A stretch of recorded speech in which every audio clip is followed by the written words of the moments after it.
2/3 of digital ad spend currently flows to the three big tech platforms, Google, Meta, and Amazon. But their auction-based ad models favor their own bottom line and inflate costs at a time when every single marketing dollar counts. Awin's affiliate partnerships platform offers a real alternative to big tech and puts you back in control of your ad spend. Want to find out how? Visit awin.com/emarketer to learn more. Thanks for hanging out with us for the Behind the Numbers weekly listen and eMarketer podcast made possible by Awin. This is the Friday show that may or may not have a poltergeist. Thanks, Ross. Thanks. I'm your host, Marcus Johnson. In today's show, is social media dead? It's unrealistic to think that they could ever catch up with what we're seeing on the entertainment side and how people are consuming content. That is impossible. There's no way they could go down all those rabbit holes and target who they need to. Do people want to pay for things with their hand? I don't think that the palm print is necessarily going to, at this point, feel as intrusive to a larger swath of the population than this concept maybe would have, 15 years ago. When's the best time to email coworkers? When I do send something that's work-related, I schedule it for like Monday morning, or if I send something really late, I schedule it for the following morning. And I guess I've been sabotaging my open rates because I've been doing exactly opposite of what this research says. How Walmart Plus is getting on, artificial intelligence in the home, and some interesting facts about Americans and car ownership.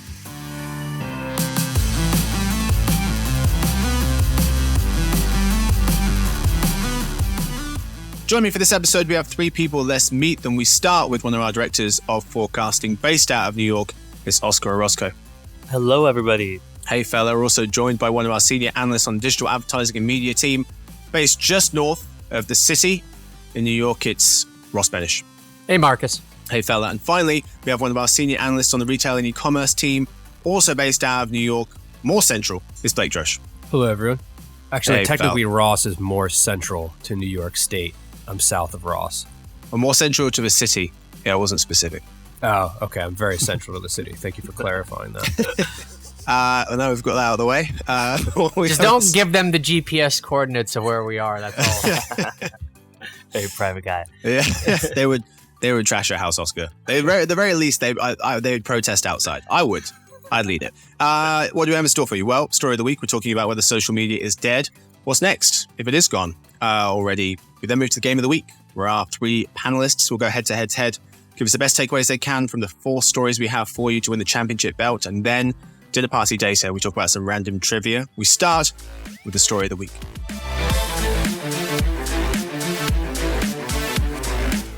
Social media is dead. Welcome to the swipe era, or era, writes John Dempsey and Dom Tunon of Wyden and Kennedy in Adweek. Thanks, relentless scrolling, they say sarcastically, for eviscerating society's attention span. Your 15 minutes of fame is now 15 seconds. They think that is the end of social media as we know it, an era that lasted from the Facebook to the Gram. They point to mass tech layoffs and the US Surgeon General's warning in May that social media can be harmful to kids as the proverbial nail in the coffin for social media's demise. Enter TikTok, an app that focuses less on your friends and more on you. They write that in this new era, I'm saying it both ways, content media has evolved from a network of friends into a living database of your own personal identity. Gents, what interested you most about this piece? I like people just coming out and saying things are dead, even if I disagree with them. Like Max was on the podcast recently, and he just said Threads was dead. I think it's been out like 2 weeks or something. Yeah. So they're going all in. I appreciate that. But you don't agree with them, though. You think social media is not dead. Well, I mean, Meta, Facebook just had a pretty good earnings. There's still massive user bases on all these services that are allegedly dead. Maybe the peak of it is in decline, but be a little overstatement to say it's dead and not going to be highly influential still. I agree with Ross. I think we've talked about this on the program as well, looking at it from the time spent perspective.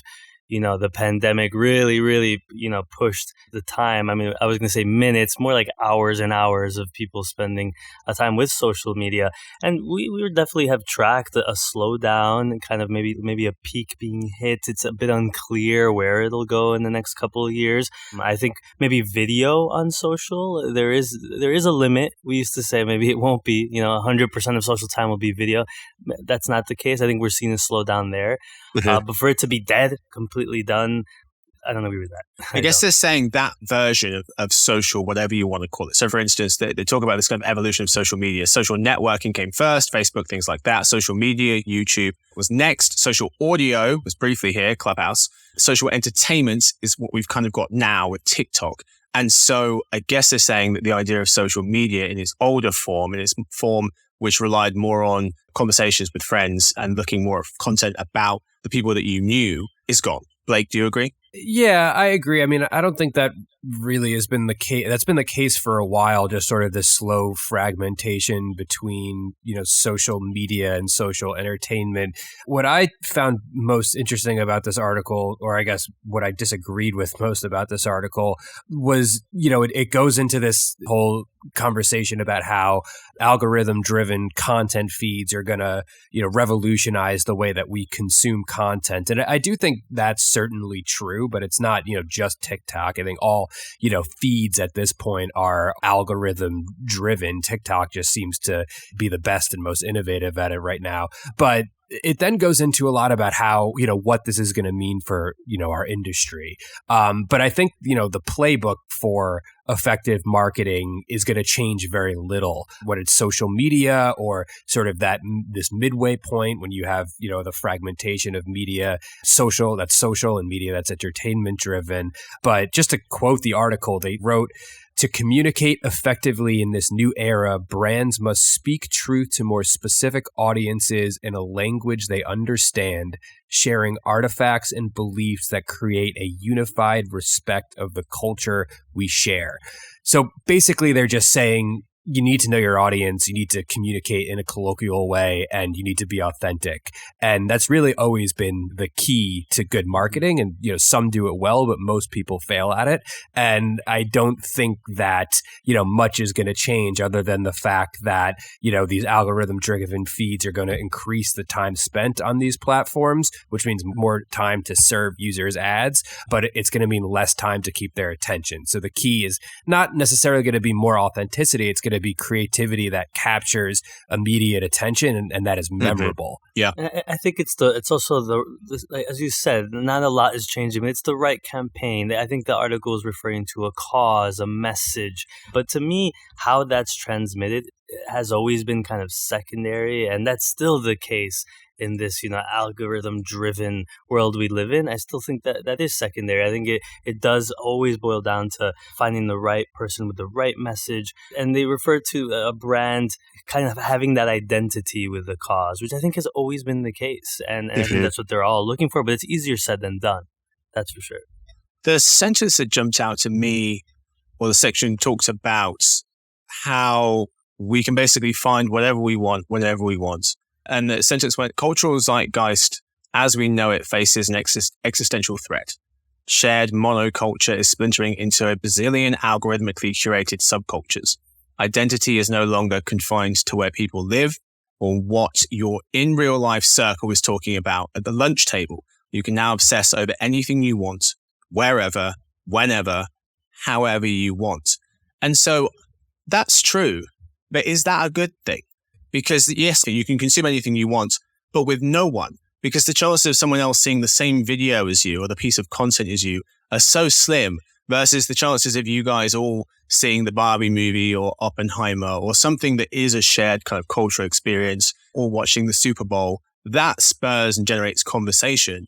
And so, yes, you can by yourself kind of tap your thoughts into a smartphone or consume others' thoughts, but who can you meaningfully share thoughts and feelings with? Yeah, we're constantly playing catch up with one another when you're with other people being social, right? It's have you seen as if not, you're outside of the conversation now. because you won't know what we're referring to. And I agree, that's a problem. And again, from the brand's perspective, it's unrealistic to think that they could ever catch up with what we're seeing on the entertainment side and how people are consuming content. That is impossible. There's no way they could go down all those rabbit holes and target who they need to. Yeah. And this speaks to, so there's this concept called the Daily Me. There's a term popularized by MIT Lab Media founder Nicholas Negroponte to describe a virtually daily newspaper customized to an individual's tastes. And so in theory, that sounds kind of cool. You just get the content that you want. The problem is my newspaper is completely different from every other person's newspaper on the planet. And so it's quite hard to have conversations about that content because it is so tailored. I don't know if that's necessarily what the algorithm is doing in its entirety, because in almost a paradoxical way, it also is reinforcing the monoculture because the algorithm boosts specific types of content and then it becomes viral, it becomes trending, and that still happens. And I'd also push back against the idea that algorithms are going to create mono subcultures, because subcultures have been becoming established on the internet for decades now, whether it's through, message rooms or Reddit or Tumblr or Facebook groups or, this Twitter or that Twitter. I don't think that, saying that definitively the sort of algorithm driven content feed is going to be, a massive paradigm shift is necessarily true, because there's more balance and more nuance, I think, than this article really lays out. It's an interesting point. I was thinking about this the other day, that on TikTok, the big draw there is that anyone can go viral. However, because anyone can go viral, I was wondering what share of content that you consume is content that's gone viral. Yes, you could have that big moment where that piece hits, that video hits.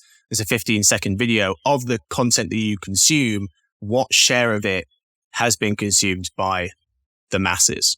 I'd say a pretty fair amount. I mean, just from, personally, when you scroll through these feeds, most of the videos, even these sort of inconsequential, little 15-second clips seem to rack up, millions, tens of millions of views. But I mean, what does a number mean when it's compared with, the amount of different clips that people are consuming in any given session, right? Yeah. So I think we need to be careful about contextualizing that number. But I do think that, we're not at a level of fragmentation where, you're just seeing content that's only viewed by a select few, right? This is still widely shared content.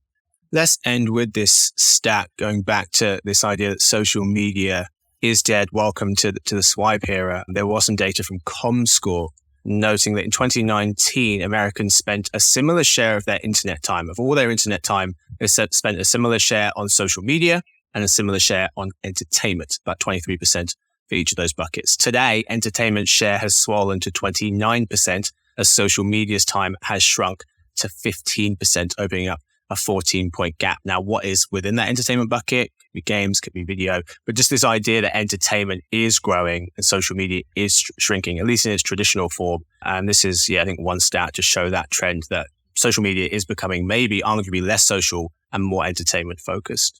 That's all we've got time for the story of the week. Let's move to the game of the week. Today's game, what's the point? I read out 4 stories and the panel give us their main takeaway of the story. Okay answers get 1 point, good answers get 2, and answers that give you the same feelings as Fridays, answers that leave you with that feeling, they get you 3 points. You get 20 seconds to answer before you hear the bell.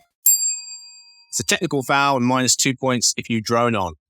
2 takes gets you ejected. Most points wins gets the last word. Let's play ball.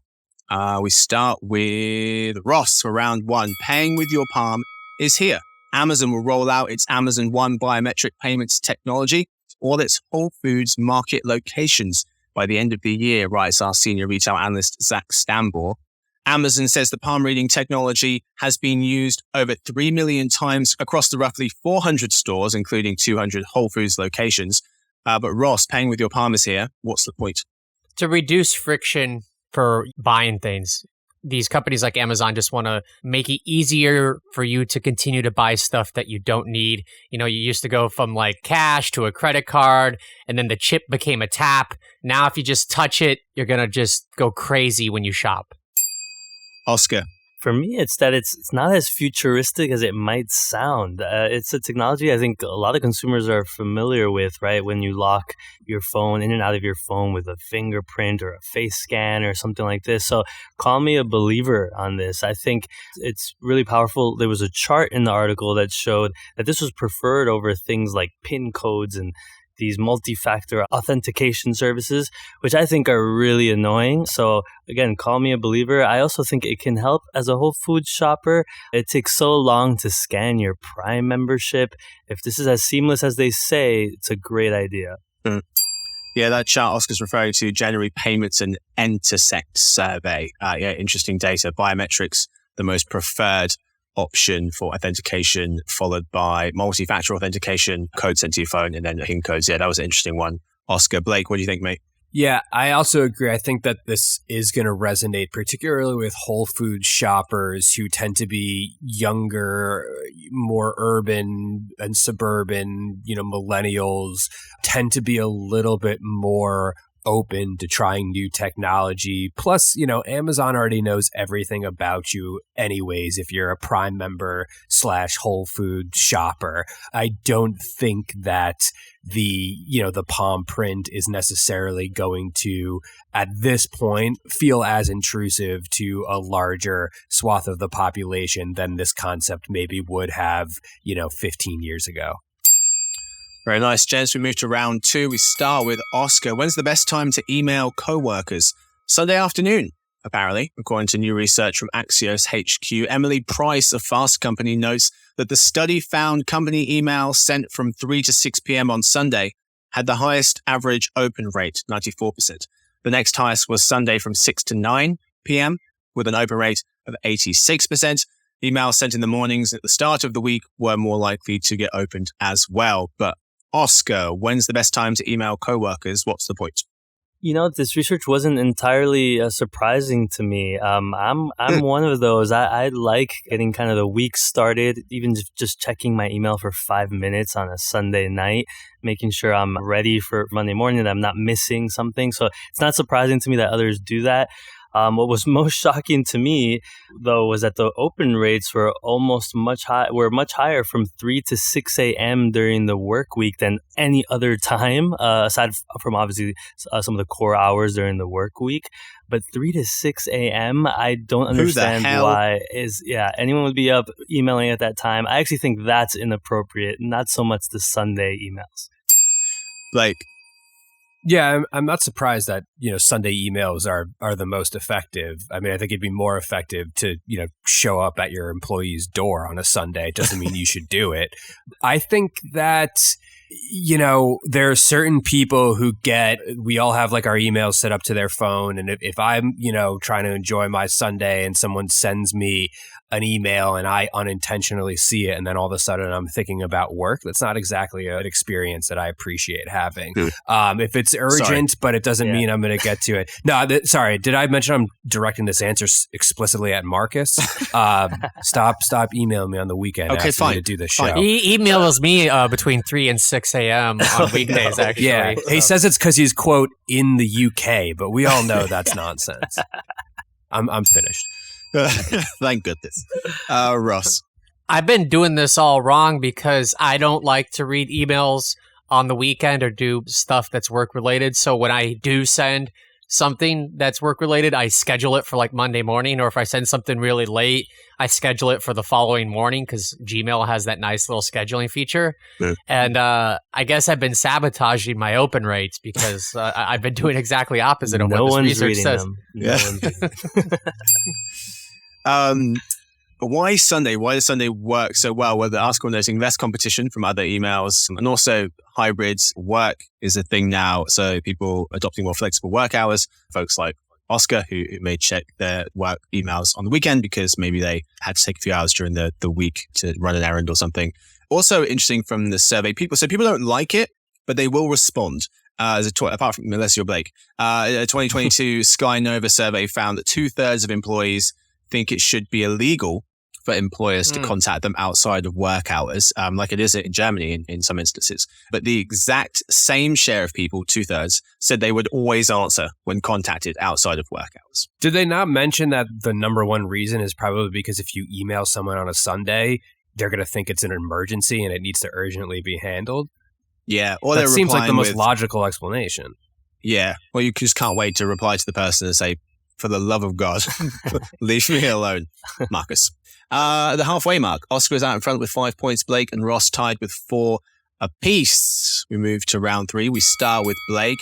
How Walmart Plus is getting on? Well, according to our forecasting team, the membership program from America's largest retailer is expected to have close to 30 million users and nearly 15 million households by the end of this year. But Blake, how Walmart Plus is getting on? What's the point?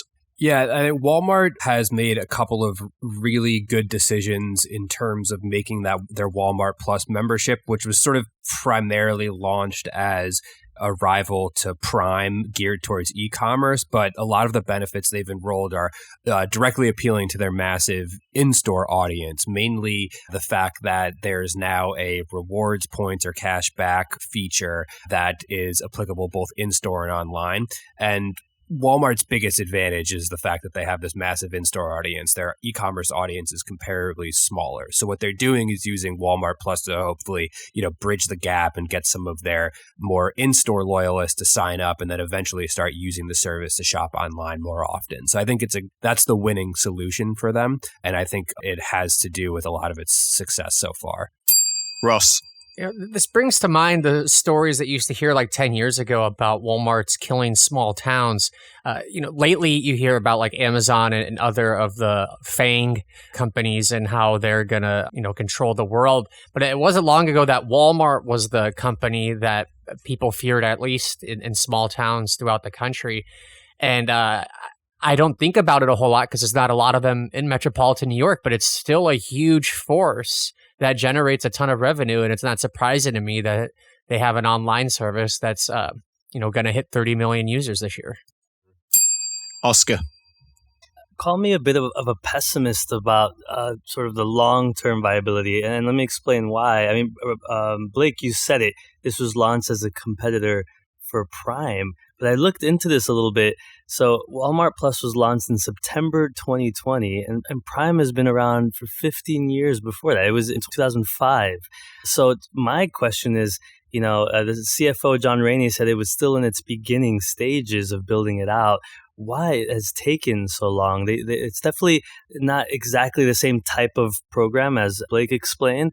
But for me, seeing these numbers, they're huge, the subscriber numbers, but far, far from the 94 million households that have Prime. And I don't know if it can compete. People eventually will have to pay for both, right? Are people going to give a Prime for Walmart Plus? I don't see that.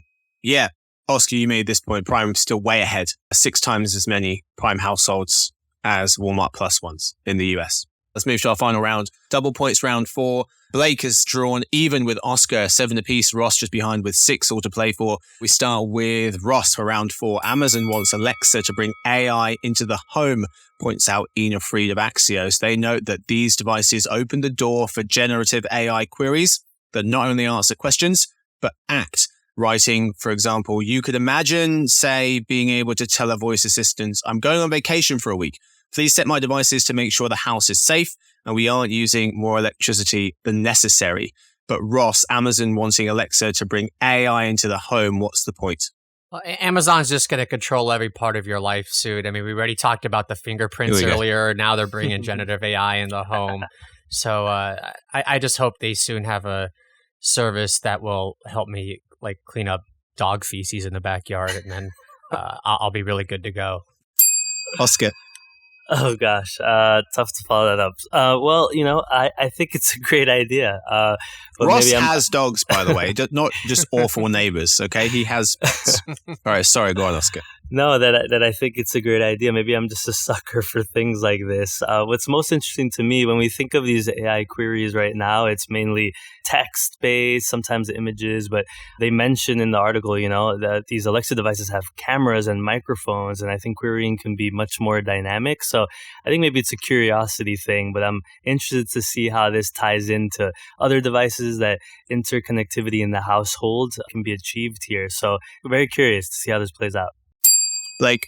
I think it makes perfect sense for Amazon to pursue this sort of, new wave of AI in order to help sort of revitalize its seemingly stagnant voice assistant product. A few years ago, we thought that, people were just going to keep on using voice assistants for all of these different things to control their lives. But it turned out that, people weren't really very interested in voice assistants for anything more than maybe turning on the lights or asking about the weather. I don't know if they're going to want to continue to engage with voice assistants any deeper just because of these, enhancements from companies like ChatGPT or products like that. But it makes sense for Amazon to try, of course. Yeah, lots of people were willing to buy smart speakers version 1. And so maybe version 2 with more AI infused, generative AI infused can do more.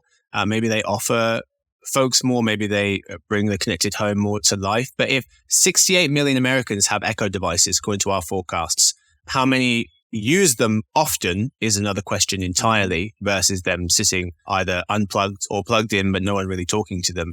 That's a separate issue. But yeah, they managed to sell 68. Well, they managed to sell a lot of these to folks. 68 million Americans have them. So yeah, maybe version 2 could sell even more of these things. And Blake makes a great point. I mean, they were supposed to be and they were marketed as assistants, but all we're seeing, and it's to your point earlier, that ComScore data you mentioned, Marcus, they're really used more and more for entertainment type of media, right? And it's just to listen to things, or even some of these devices come with screens, so just watching more video in some way. So I think going back to that core use case of an assistant, it'll be interesting to see if that will happen again.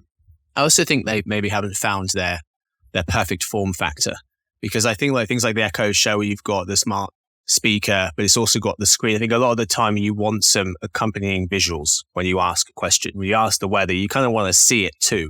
If you ask it to play music, you kind of want to see the playlist as well and have that to help you kind of navigate your query. So maybe larger screen kind of form factor is the direction that things will move in. Let's count the scores.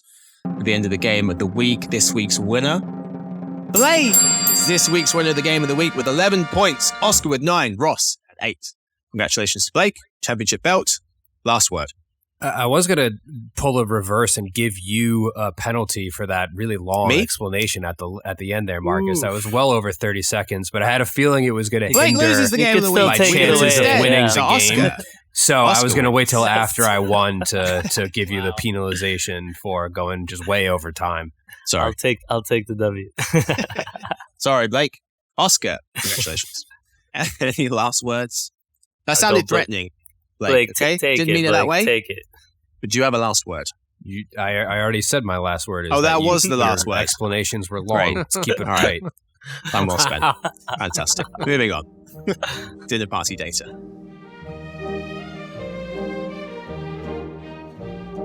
This is the part of the show where we tell you about the most interesting thing we've learned this week.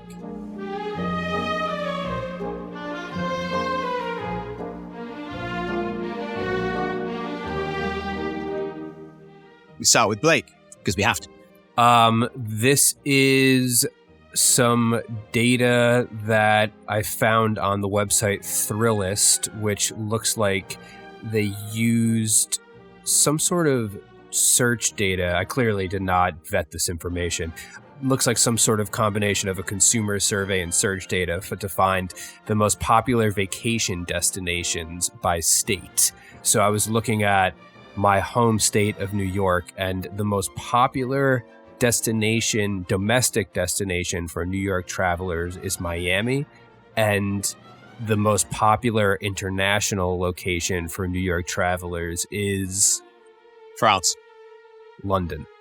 Oh. Funnily enough, if you look at California, their most popular domestic location is Las Vegas, and their most popular international travel destination is Paris. Okay. Any other states you guys are curious about? Florida. Oh, Florida, yeah, that's a good one. Florida's interesting because Florida's the opposite. Their domestic vacation destination is New York City. Yeah, that's whereas international is Paris. What about Texas people? I feel like Texas is such a big state. It takes so long to get out of the state. They probably just vacation in-state a lot of the time. What about Texas folks? Well, they don't go very far, actually. Oh, here we Funny go. enough, their domestic is New Orleans, so the next state over to the east. 2 hours to the and right. their international destination is Cancun, which they share a border with. So, Come on, Texas. Lazy. Lazy. You're right. They're not going very far.